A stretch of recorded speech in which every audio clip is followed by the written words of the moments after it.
Heart beat scan ఒక్క second లోనే world class 640 slide CT scan ఇప్పుడు మీ విస్టా ఇమేజింగ్ బంజారా హిల్స్ లో.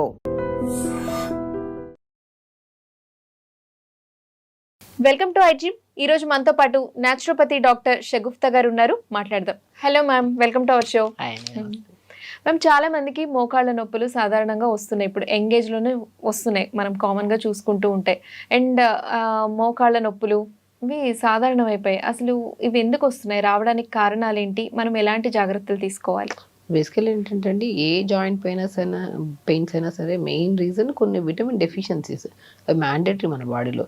ఇప్పుడు జుట్టు రాలుతుంది, ముఖం డార్క్ అయిపోయింది, లివర్లో ప్రాబ్లం వచ్చింది, కిడ్నీలో ప్రాబ్లం వచ్చింది, జాయింట్లో ప్రాబ్లం ఉంది, వాట్ ఎవర్ ఏ ప్రాబ్లంకైనా సరే ఒక రీజన్ అనేది కంపల్సరీ ఉంటుంది. అలాగే జాయింట్స్కి స్పెషల్లీ B12 డెఫిషియన్సీ కానీ, డి విటమిన్ డెఫిషియన్సీ కానీ, ఐరన్ కానీ, మెగ్నీషియం కానీ, కాల్షియం, ఈ 5 అనేది చాలా మ్యాండేటరీ. మనం ఎప్పుడైనా సరే మోకాళ్ళ నొప్పి అనేది సివియర్ పెయిన్ అయితే ఒకటేసారి రాదు, స్లోగా ఫస్ట్ కొద్దిగా సూదుతో కూర్చున్నట్టు అనిపిస్తుంది, కొద్దిగా కంఫర్టబుల్గా నడుస్తుంటాము, కంఫర్టబుల్గా రన్ చేస్తుంటాము, ఆ డిస్కంఫర్ట్నెస్ అనేది కనపడుతుంది. ఆ కంఫర్ట్కి కొద్దిగా డిస్కంఫర్ట్ కనిపించిందంటే ఇది ఏదో పెయిన్ అనిపించేసి మనమే కొన్ని టెస్టులు చేయించుకోవాలి. అందులో B12, D vitamin, iron, calcium, magnesium, ఇవి మ్యాండేటరీ టెస్టులు. ఇవి చేయించుకున్నప్పుడు ఒకవేళ కాల్షియం తక్కువ ఉందనుకోండి, కంగారు పడాల్సిన అవసరం ఏం లేదు. కాల్షియం తక్కువ ఉంటే మునగాకు ఎక్కువ తీసుకోవచ్చు, లేదంటే పంకిన్ సీడ్స్ ఎక్కువ తీసుకోవచ్చు, ఆవు పాలు రెగ్యులర్గా తీసుకోవచ్చు, నువ్వులు తీసుకోవచ్చు. ఇవన్నీ రెగ్యులర్గా తీసుకుంటున్నాం అనుకోండి, ఆ సప్లిమెంట్ ఏదైతే తక్కువ ఉందో మనం చెక్ చేయించుకున్నాం ఆల్రెడీ. సో ఆ తక్కువ ఉందని మనం ఫుడ్ ద్వారా ఇస్తున్నాం కాబట్టి అది సెట్ అయిపోతుంది. ఆ చిన్నపాటి పెయిన్ ఏదైతే ఉందో తగ్గిపోద్ది. మనం కాల్షియం చెక్ చేయించుకోలేదు, B12 చెక్ చేయించుకోలేదు, డి విటమిన్ ఏమి అట్లీస్ట్ మన బాడీలో అవన్నీ చెక్ చేయించుకోవాల్సిన అవసరం అయితే లేదు ప్రస్తుతానికి. మనం చిన్న పెయిన్ వచ్చిందంటే సంహవ్ ఏదో డెఫిషియన్సీ అని చెప్పేసి మనం ఫుడ్లో కొన్ని యాడ్ చేసుకోవాలి, లైక్ నువ్వులు కానీ ఇవన్నీ యాడ్ చేసుకుంటే సరిపోతుంది. ఒకవేళ B12 డెఫిషియన్సీ, ఇప్పుడు మనం కాల్షియం డెఫిషియన్సీ ఉందనుకోండి, మంట, తిమ్మిరి, సూదితో కూర్చున్నట్టు అనిపిస్తుంది, ఈ పెయిన్స్ ఉంటే కాల్షియం. సో దీన్ని మనం ఏమని చెప్పాము, ఈ సిమ్టమ్ కనపడుతుందంటే ఖచ్చితంగా కాల్షియం డెఫిషియన్సీ. సో అప్పుడు ఈ ఫుడ్ మనం యాడ్ చేసుకోవచ్చు, నువ్వులు కానీ, ఆవు పాలు కానీ, మునగాకు కానీ, ఇవన్నీ పంకిన్ సీడ్స్ కానీ, ఇవి రెగ్యులర్గా యాడ్ చేసుకుంటే సరిపోతుంది. ఇలా B12 డెఫిషియన్సీ అనుకోండి, కొద్దిగా క్రానిక్ ఉంటుంది పెయిన్. అండ్ నడుస్తున్నప్పుడు, పరిగెత్తుతున్నప్పుడు ఏదో నడవలేకపోతున్నాము, పరిగెత్తలేకపోతున్నాము అన్న డిస్కంఫర్ట్నెస్ ఉంటుంది. అండ్ మెయిన్ ఇంపార్టెంట్, ఇదైతే డ్రాగ్ చేస్తూ నడుస్తాం, కంఫర్టబుల్గా నడవలేం. ఏదో 2 కేజీలు 3 కేజీలు బరువు మోకాల దగ్గర కట్టి నడిస్తే ఎట్లుంటుంది, ఆ కైండ్ ఆఫ్ డిస్కంఫర్ట్నెస్ ఉంటుంది. సో ఇది ఉందంటే ఖచ్చితంగా B12 డెఫిషియన్సీ. సో B12ని మనం సంపూర్ణంగా ఆల్మండ్స్లో తీసుకుందాం, సోయా మిల్క్లో తీసుకుందాం, అండ్ పాలకూరలో తీసుకుందాం. స్పెషల్లీ తోటకూర విత్తనాలు దొరుకుతాయి, దాన్ని రాజగిరా సీడ్స్ అంటారు. వీటిని షాలో ఫ్రై చేసుకొని లేదంటే గ్రైండ్ చేసుకొని ఇడ్లీ దోశలో కలుపుకొని తీసుకుంటే, అండ్ వాటికంటే ఇంపార్టెంట్ మజ్జిగన్నం. మనం రాత్రి కొద్దిగా కుండలో కొద్దిగా రైస్, కొద్దిగా కర్డ్, కొద్దిగా మిల్క్ వేసి, ఒక ఆనియన్ వేసి, ఒక పచ్చిమిర్చి వేసి, కొత్తిమీర పుదీనా వేసి నైట్ అలా మట్టి కుండలో పెట్టేసి మార్నింగ్ లేచాక దాన్ని బాగా స్మాష్ చేసి, ఇదే బ్రేక్ఫాస్ట్ లాగా. ఎప్పుడైతే మోకాళ్ళలో కానీ జాయింట్లో కానీ డిస్కంఫర్ట్నెస్ ఉంది, డిస్కంఫర్ట్నెస్ ఇన్ ద సెన్స్ కొద్దిగా హెవీనెస్ అనిపిస్తుంది మోకాళ్ళలో, డెఫినెట్గా ఇది B12 deficiency.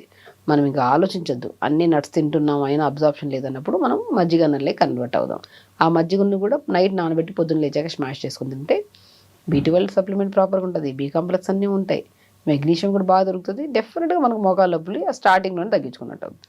D vitamin deficiency తక్కువ ఉంటే ఇంకొద్ది కైండ్ ఆఫ్, అంటే ఒక మోకాళ్ళ మధ్యలో రాపిడి ఎక్కువైపోయి అరుగుతున్నాయి అని చెప్తుంటారు కదా, ఈ కైండ్ ఆఫ్ థింగ్ వచ్చేస్తుంది అనమాట. ఇది కూడా ఒక కైండ్ ఆఫ్ నడవలేము, డిస్కంఫర్ట్నెస్ ఉంటుంది. సో దీనికి మనం మష్రూమ్స్ తీసుకుందాం, ఆల్మండ్స్ తీసుకుందాం, పంకిన్ సీడ్స్ తీసుకుందాం, సోయా మిల్క్ తీసుకుందాం. లేదనుకోండి బెస్ట్ ఆల్మండ్స్ అయితే దొరుకుతున్నాయి మనకి, మష్రూమ్స్ దొరుకుతాయి కదా, మష్రూమ్స్ని పసుపు వాటర్లో కడిగేసి ఎండబెట్టి పౌడర్ చేసుకుని ఆ పౌడర్ని కూరలో చల్లుకుందాం. సో రిచ్ డి విటమిన్ ఇంకా మనకి. ఒకవేళ ఐరన్ డెఫిషియన్సీ ఉందనుకోండి, అంజీర్ తీసుకుందాం, బ్లాక్ కిస్మిస్ తీసుకుందాం, తోటకూరలో అద్భుతమైన ఐరన్ ఉంటుంది. So iron. సో ఒకవేళ మెగ్నీషియం డెఫిషియన్సీ ఉందనుకోండి, మనం వెజిటబుల్స్లో బీరకాయ తీసుకుందాం, సొరకాయ తీసుకుందాం, ఆల్మండ్స్ తీసుకుందాం, pumpkin seeds, watermelon seeds. So ఇవన్నిట్లో మంచి మెగ్నీషియం ఉంటుంది. చూసారా, మనం ఏ డెఫిషియన్సీ వల్ల పెయిన్ వస్తుందో దానికి క్లుప్తంగా తెలుసుకుందాం, దాన్ని ఫుడ్ దూరమా. ఓకే, ఏదైనా ఫుడ్ ఏనండి. మనము ఏదైనా పెయిన్ వచ్చిందని చెప్పి పెయిన్ కిల్లర్ వేసుకోవడం, వేసి స్లో పాయిజన్ లాగా కిడ్నీ పాడవడం, మనం సరిగా నీళ్లు తాకపోతే బ్లడ్ థిక్నెస్ ఎక్కువైపోయి కూడా పెయిన్ వచ్చే ఛాన్సెస్ ఉంటాయి. న్యూట్రిషన్ కరెక్ట్ లేదనుకోండి, ఇంబ్యాలెన్సెస్ వల్ల, విటమిన్ ఇంబ్యాలెన్సెస్ వల్ల కూడా పెయిన్స్. ఏదైనా సరే ఫస్ట్ మనం ఆలోచించాల్సింది ఫుడ్. మంచి ఫుడ్ తినాలి. ఇన్సైడ్ ఆఫ్ ద న్యూట్రిషన్ పర్ఫెక్ట్గా ఉంటేనే ఎక్స్టర్నల్ పెయిన్ ఎంతనో తగ్గిపోతుంది మనకి. ఓకే, నరాల బలహీనత కూడా చాలా మందికి ఉంటూ ఉంటుంది. వాళ్ళు ఏ రకమైన ఫుడ్ తీసుకోవాలి? చెప్తున్నా కదా, నరాల బలహీనత అంటే అసలు నరాలకి స్ట్రెంత్ అయిన ఫుడ్ లేకపోవడం వల్ల వచ్చిన బలహీనతలు ఇవన్నీ. ఆ నరాల బలహీనత ఎందుకు వస్తుంది? B12 D vitamin, iron deficiency, major vitamins ఇవి. బి కాంప్లెక్స్ విటమిన్ ఎంత ఉంటే కరెంట్ పాస్ అయినట్టు నరాలకు అంత స్ట్రెంత్ ఉంటాయి అనమాట. మన తోటకూర విత్తనాలు, పూల్ మకాన, నేను రెగ్యులర్గా ఒక గుప్పడంత పూల్ మకాన ప్రతిరోజు తీసుకొని నరాలలో స్ట్రెంత్ వస్తుంది. అండ్ కుక్కర్ తీసుకొని 2 గ్లాసులు వాటర్ వేసి 2 క్యారెట్ ముక్కలు, 2 బీట్రూట్ ముక్కలు, మునగాకింత, మునక్కాయ ముక్కలు ఇంత, కొద్ది పసుపు, 2 మిరియాలు, కొద్దిగా వేస్తే సొరకాయ ముక్కలు 4, కొత్తిమీర పుదీనేసి 2 కుక్కర్ పెట్టేసడం, లేదంటే గిన్నెలో పెట్టి 10 నిమిషాల తర్వాత దింపి దాన్ని స్మాష్ చేసుకుని డైలీ సూప్ తాగండి. నరాలకు ఎంత ఎనర్జీ వస్తుందో. ఈ సూప్ తాగే ముందు కొన్ని pumpkin seeds, watermelon seeds, sunflower seeds, flax seeds, నువ్వులు షాలో ఫ్రై చేసుకొని గ్రైండ్ చేసి పెట్టుకొని ఆ సూప్లో 1 స్పూన్ జల్లుకొని తీసుకోండి. ఎప్పుడైతే మనం వెజిటబుల్స్ అండి, మునగాకు కానీ, మునక్కాయ ముక్కలు కానీ, క్యారెట్, బీట్రూట్, టమాటో కూడా వేసుకోవచ్చు టేస్ట్ కోసం, సొరకాయ, ఇవన్నీ వేసి కొద్ది పసుపు వేసి కుక్కర్ పెట్టేసి, అసలు ఇది వెయిట్ లాస్కి మంచిది, హెయిర్ స్ట్రెంథనింగ్కి మంచిది, నర్వ్స్కి మంచిది, జాయింట్ పెయిన్స్ కూడా మంచిది. గ్యాస్ట్రిక్ సమస్యలు, అలాగే కాన్స్టిపేషన్, స్టొమక్ సమస్యలతో ఇబ్బంది పడుతూ ఉంటారు. వీళ్ళకు ఎలాంటి ఫుడ్ తీసుకోవాలి అండ్ అసలు ఇవి రావడానికి కారణాలు ఏంటి, ఎక్స్ప్లెయిన్ చేస్తారా? ఫస్ట్ ఆఫ్ ఆల్ అండి, గట్ క్లీన్గా ఉండాలి. మనం గట్ అంటే పేగులు అనుకుంటాం, మోషన్కి వెళ్ళిపోతే గట్ క్లీన్గా ఉంది అనుకుంటాం. అసలు గట్ స్టార్ట్ అయితే మౌత్ నుంచి. మౌత్ నుంచి మనం తిన్న ఫుడ్ అంతా ఇక్కడ అసిమిలేట్ అవ్వాలంటే నమలాలి, మంచిగా నమిలి అది ఈసోఫెగస్ ఆహార నాళానికి వెళ్ళి అక్కడ స్టమక్లో మొత్తం గ్యాస్ట్రిక్ జ్యూస్లో మిక్స్ అయ్యి అక్కడ పేగుల్లోకి వెళ్ళి అది న్యూట్రిషన్ కింద కన్వర్ట్ అయ్యి రిమైనింగ్ అంతా చెత్త రూపంలో రాలి. ఇది మన గట్ ప్రాబ్లం. ఇది ఎక్కడైనా క్లీన్గా ఉందా? పొద్దున్నే మార్నింగ్ బ్రష్ చేసేది ప్రాపర్గా చేస్తామా? త్రోడ్ నీళ్ళు ప్రాపర్గా తాగుతున్నామా? న్యూట్రిషియస్ ఫుడ్ ఉందా? ఇవన్నీ డైజెషన్ అవ్వడానికి ఏమైనా ఫిజికల్ యాక్టివిటీ చేస్తున్నామా? మన టైమింగ్స్ వేరు, లేట్గా తింటున్నప్పుడు ఇండియన్ వెదర్ని బట్టి వెళ్ళాలి. నేను పొద్దున్నే 9కి లెగుస్తాను, బ్రేక్ఫాస్ట్ 11కి తింటాను, లంచ్ 3కి తింటాను, డిన్నర్ 11 గంటలకు చేస్తానంటే ఎక్కడ హెల్తీగా ఉండదండి బాడీ. గ్యాస్ట్రైటిస్ ప్రాబ్లం కానీ అండ్ కాన్స్టిపేషన్ కానీ మెయిన్ రీజన్ రావడానికి కారణం మనం తినే ఫుడ్లో మోర్ ఫైబర్ లేకపోవడం వల్ల, బ్యాలెన్స్డ్ మీల్స్ లేకపోవడం వల్ల. ఎందుకు అవ్వదండి మోషన్? అసలు గట్ అనేది క్లీన్ అయిపోవాలి పొద్దున్న లేచాక. అసలు బెడ్ దిగిన వెంటనే బెల్లు కొట్టినట్టు వెళ్ళి మోషన్ అంతా ఫ్లష్ చేసి రావాలి. ఇది హెల్తీ ప్రాసెస్. హెల్తీ ప్రతి పర్సన్కి ఇది ఉంది ఖచ్చితంగా. ఇది సైకిల్ అనమాట. మనం దాని టైమింగ్స్నే మార్చేసాం. పొద్దున్నే 6-6:30 మధ్యలో గట్ అనేది ఫ్లష్ అయిపోవాలి. దాని టైమింగ్ మనం మారిస్తే దాని ఇష్టం వచ్చినట్టు అది పని అయితే, మనం అంటే పనులు మార్చుకోవచ్చు, టైమింగ్ని మార్చుకోవచ్చు, బట్ గట్ అనేది దాని టైమింగ్లో అది ఫ్లష్ చేస్తుంది. సో కాబట్టి నేనేమంటానంటే ప్రతిదీ interlink with food and physical activity. మనం తినే ఫుడ్ కూడా మంచిగా, అంటే ఇప్పుడు గ్యాస్ట్రైటిస్ ప్రాబ్లం ఉంది అనుకోండి, వాళ్ళకి కాన్స్టిపేషన్ 100% వచ్చే ఛాన్సెస్ ఉన్నాయి. ఎందుకంటే మనం తింటున్నప్పుడు నమిలి తినాలి. అండ్ మెయిన్ ఇంపార్టెంట్ ఏంటంటే టైంకి తినాలి. మీరు బ్రేక్ఫాస్ట్ హెల్దీ ఫుడ్ తింటున్నారు, లంచ్ టైంకి తింటున్నారు, అంటే లైక్ హెల్దీ ఫుడ్ తింటున్నారు, కానీ టైం దాటిన తర్వాత తిన్నారనుకోండి, ప్యాంక్రియాస్, గాల్ బ్లాడర్ అని 2 గ్రంథులు ఉంటాయి. ఒక మంచి ఫ్రెష్ డైజెస్టివ్ జ్యూస్ని సీక్రెట్ చేసి స్టమక్లోకి వేస్తాయి. ఆ ఫ్రెష్ జ్యూస్ ఉన్నప్పుడు మీరు బ్రేక్ఫాస్ట్ చేయాలి. మీరు ఆ జ్యూస్ మొత్తం పులిసిపోతున్నప్పుడు బ్రేక్ఫాస్ట్ చేశారనుకోండి, ఈ ఫ్రెష్ బ్రేక్ఫాస్ట్ ఈ పులిసిపోయిన జ్యూస్ లేకపోతే ఏమవుతుంది, అంత క్లమ్జీ అయిపోయి గ్యాస్ కింద పైకి తన్నడము, ఛాతీ దగ్గర మంట, పుల్లటి తేనుపులు, ఆ తేనుపుల్లో స్మెల్ రావడం, ఇవన్నీ జరుగుతూ ఉంటాయి. కాబట్టి డే స్టార్ట్ విత్ కొద్దిగా ఒక ప్లెయిన్ గ్లాస్, 1 గ్లాస్ వాటర్ తాగి, దాని తర్వాత జీలకర్ర, పుదీనా నీళ్ళలో వేసుకొని మరీచుకొని ఒక పెద్ద గ్లాస్ తాగండి. ఎవరికి గ్యాస్ట్రైటిస్ ప్రాబ్లం ఉన్నా ఒక బెస్ట్ టిప్ అండి, 1 గ్లాస్ నీళ్ళలో 1 స్పూన్ జీలకర్ర, 20 ఆకులు పుదీనా వేసి లైట్గా మరిగించి ఫిల్టర్ చేసుకుని పెద్ద గ్లాసు తాగండి. దాని తర్వాత మంచిగా రాగి, జొన్న, సజ్జ 3 కలిపేసి పౌడర్స్ని దాన్ని రాగి జావలాగా చేసుకొని తీసుకోండి. గ్యాస్ట్రిక్ ప్రాబ్లం కానీ కాన్స్టిపేషన్ ప్రాబ్లం ఉండేవాళ్ళు పొద్దునే స్పైసీ ఫుడ్ తినకండి. స్పైసీ అంటే కారం వేసి, బాగా కారం వేసి చట్నీలు, సాంబార్లు ఇవన్నీ తినకండి. కొన్ని రోజులు సాత్వికంగా రాగి జావ తీసుకోవడం, జొన్న జావ ఒక రోజు, సజ్జ జావ ఒక రోజు, బార్లీ జావ ఒక రోజు, విత్ లాట్ ఆఫ్ వెజిటబుల్స్ అన్నీ వేసి ఫస్ట్ అవి ఉడుకుతున్నప్పుడు జావ పౌడర్ వేసి దాన్ని ఉడకబెట్టేసి కొన్ని పంకిన్ సీడ్స్ వేసుకొని ఒక బ్రేక్ఫాస్ట్ చేయండి. ఇది వినడానికి స్మూత్గా ఉన్న, స్టమక్ కూడా కంఫర్ట్ ఉంటుంది ఫుడ్. దాని తర్వాత లంచ్కి వచ్చాక మనం ఒకవేళ గ్యాస్ట్రైటిస్ ప్రాబ్లం అధికంగా ఉంటే కొద్ది పప్పు అనేది కొన్ని రోజులు ఆపండి. కొంతమందికి పప్పు తిన్నా ఇబ్బంది ఉండదు, గ్యాస్ట్రిక్ ప్రాబ్లం అనిపిస్తుంది, బట్ పప్పు అనేది 80% ఆఫ్ ద రీజన్. కొంతమందికి గ్యాస్ ప్రాబ్లం ఉన్నప్పుడు ఎక్కువగా ఇంకా అగ్రివేట్ చేస్తుంది, తేనుపులు రావడం, గ్యాసెస్ కింద నుంచి రిలీజ్ అవ్వడం. అలాంటప్పుడు పడని ఫుడ్ మనకి అవగాహన ఉంటుంది.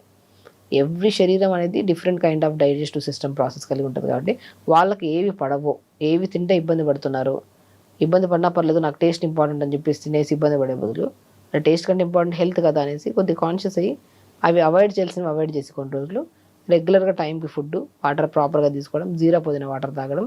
అండ్ యోగాలో కూడా కంపల్సరీ భుజంగాసనం ఉంటుంది. భుజంగాసనం ఒకటి, సర్పాసనం ఒకటి, ధనురాసనం ఒకటి, ప్రాణాయామ వెరీ సింపుల్. ఇవి పొద్దునే చేసుకుంటే స్టమక్ కూల్గా, కామ్గా, రిలాక్స్డ్గా ఉంటుంది. ఓకే. మనం ఇర్రెగ్యులర్ టైమింగ్స్, ఫిజికల్ యాక్టివిటీ లేకుండా ఈ పెప్సీలు, థమ్స్అప్లు, చిప్స్, కూల్ డ్రింక్లు తిన్నామని తాగామనుకోండి, స్టమక్ అనేది సెన్సిటివ్ పార్ట్ అండి. ఒక అవయవం ఎట్లుంటుంది లోపల చల్లగా ప్రశాంతంగా ఉండే భాగం ఇది. దీనికి మంచి ఫుడ్ వేస్తే ఆ డైజెస్టివ్ జ్యూసెస్ మంచిగా కలిసి మంచిగా ఎనర్జీ కింద కన్వర్ట్ అయ్యి మంచి మన బాడీకి న్యూట్రిషన్గా ఫామ్ అవుతుంది. మీరు ఆ చల్లగా ఉన్న పొట్టలే కారం పొడి వేసినట్టు కారాలన్నీ వేసామనుకోండి, ఇదంతా ఏమవుతుంది, ఆ పసరుగా మారిపోయి రకమైన ఇండైజెషన్ ఇష్యూస్, దానివల్ల కాన్స్టిపేషన్. మన బాడీలో సెకండ్ బ్రైట్ అంటారు గట్ని. ఎంత క్లీన్గా ఉంటే పేగులు అంత మంచి ఆలోచనలు ఉంటాయి. మన ముఖం మీద పింపుల్స్, జుట్టు రాలిపోవడం, బాడీ వీక్ అయిపోవడం, నరాల్లో తిమ్మిరి రావడం, ఇవన్నీ గట్లో గుడ్ బ్యాక్టీరియా లేకపోవడం వల్ల, డైజెషన్ ప్రాపర్ అవ్వకపోవడం వల్ల. గట్ అనేది హెల్తీగా ఉండాలి. ఎప్పుడు మనం తిన్నప్పుడు స్టమక్లోకి వెళ్ళి డైజెషన్ అయిపోవాలి, అది క్లీన్ అయిపోవాలి. ఇంకంతే. మళ్ళీ స్టమక్ని ఫ్రీగా ఫ్రెష్గా ఉంచుకుని తర్వాత మళ్ళీ ఫుడ్ వేయాలి. మనం స్టమక్లో ఒక వేసామంటే ఒక ఇంత చాయ్, ఇంత బిస్కెట్ వేసి, మళ్ళీ ఇందులో సమోసా వేసి, మళ్ళీ బజ్జీలు వేసి, ఇవన్నీ క్లమ్జీ చేసామనుకోండి, స్టమక్ ఏమైపోతుంది అసలు. చాయ్, బిస్కెట్, సమోసాలు అన్నీ ఒకే ప్లేట్లో కలుపుకొని బాగా తినగలుగుతామా? తినలేం కదా, బేసిక్ థింగ్ అది, తినలేము. అలా మూడు కలిపి పొట్టలోకి వేస్తే ఎక్కడి నుంచి పొట్ట ఎట్లా డైజెషన్ చేసుకోవాలి? వెరీ సింపుల్ అండి, కాన్షియస్నెస్ అంతే. మనం బయట ఒకసారి అన్నీ కలిపి తిందాం, కడుపులోకి వెళ్ళాక. ఇప్పుడు మనం కనపడట్లేదు కదా, కడుపు వేసేసాం, కనపడందే ఆరోగ్యం అసలు. యాక్చువల్ చెప్పాలంటే కడుపులోకి ఏమి వస్తున్నామో అది మీరు ఎదురుగా కూడా దాన్ని ఫీల్ అయ్యి లోపలికి వేస్తే ప్రశాంతంగా ఉంటుంది పొట్ట. అన్నీ క్లమ్జీ చేసి అన్నీ మిక్స్ చేసేస్తే పొట్ట పాడవుతుంది, గట్ హెల్తీగా ఉండదు, బ్రెయిన్ పాడవుతుంది, స్ట్రెస్, యాంగ్జైటీ, డిప్రెషన్లు, బీపీలు, కౌంట్లెస్ ప్రాబ్లమ్స్. ఆరోగ్యం అనేది ఎవ్రీథింగ్ అనేది మనం ఆలోచించి తినాలి, హెల్తీగా ఉండాలి. ఓకే. గట్ హెల్త్ కోసం, అలాగే కాన్స్టిపేషన్ ఉన్న వాళ్ళకి, గ్యాస్ట్రిక్ సమస్యలు ఉన్న వాళ్ళకి మంచి హెల్తీ డైట్ చెప్పారు. థ్యాంక్ యూ సో మచ్ అండి. And for more videos, Please subscribe to iDream channel. Subscribe to iDream Media. Please subscribe to iDream. Please subscribe to iDream. Please subscribe iDream. And please subscribe to iDream. For more videos, subscribe to iDream. please like, share and subscribe to the channel. Congratulations, iDream. Subscribe to iDream.